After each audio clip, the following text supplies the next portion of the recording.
I think there's always an evolution in creative departments. One sort of assumes that they're sort of, rigid things that haven't changed. There's always evolution.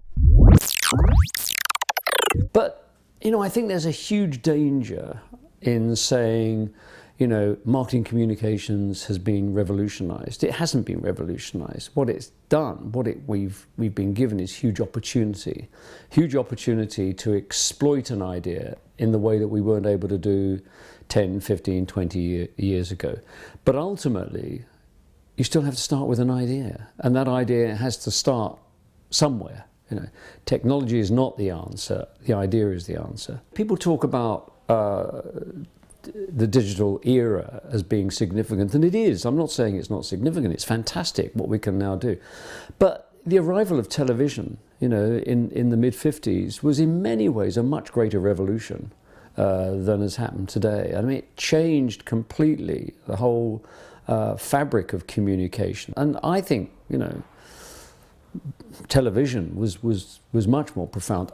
And of course, today we're going through the golden age of television. I mean, it's still the most powerful medium available to us. If I was in the cinema industry, I'd be very worried now because, why am I going to go to the cinema when I can stay at home and on my widescreen TV see Game of Thrones or, House of Cards or Homeland or whatever it might be. But the trouble is advertising hasn't stayed up with it, hasn't, increased the quality. We haven't increased the quality of advertising. If anything, it's decreased. And that's not me just saying that. There is empirical evidence from the audience, the people we talk to, who say advertising has got worse. I think it's happened because a lot of agencies and a lot of creative people have lost faith in television for some bizarre reason. And clients have. They don't realise that this is the most powerful medium available to them. And therefore, when you kind of lose faith in something, you don't put the investment into it. I think the other thing that I would say, I think whenever you get a kind of new technology coming on, like digital, you get what I call a creative deficit, because everybody becomes obsessed about the technology, not in a sense what it can deliver. Over the years, without sounding arrogant, we've presented some outstanding ideas to clients, ideas that have genuinely changed the fortunes of those brands. The number of times a client has said to me, when I've presented an idea to them, "That's a really interesting idea, that, John. How could I make it better?" I think I could count on one hand.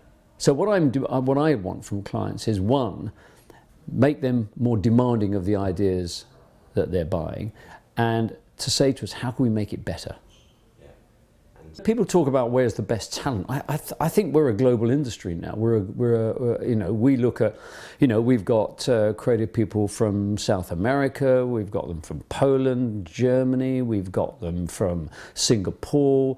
We just fish in a much, much bigger pond today. And fortunately, the reputation of BBH being as it is, we're able to attract those people to come to London. So, we certainly don't just look at the UK, we look at a global audience really, to sort of bring them to London. And we're lucky that London is a draw. BBH is a draw and London is a draw. Thank God we're not in Grimsby, otherwise it'd be a bit of a problem.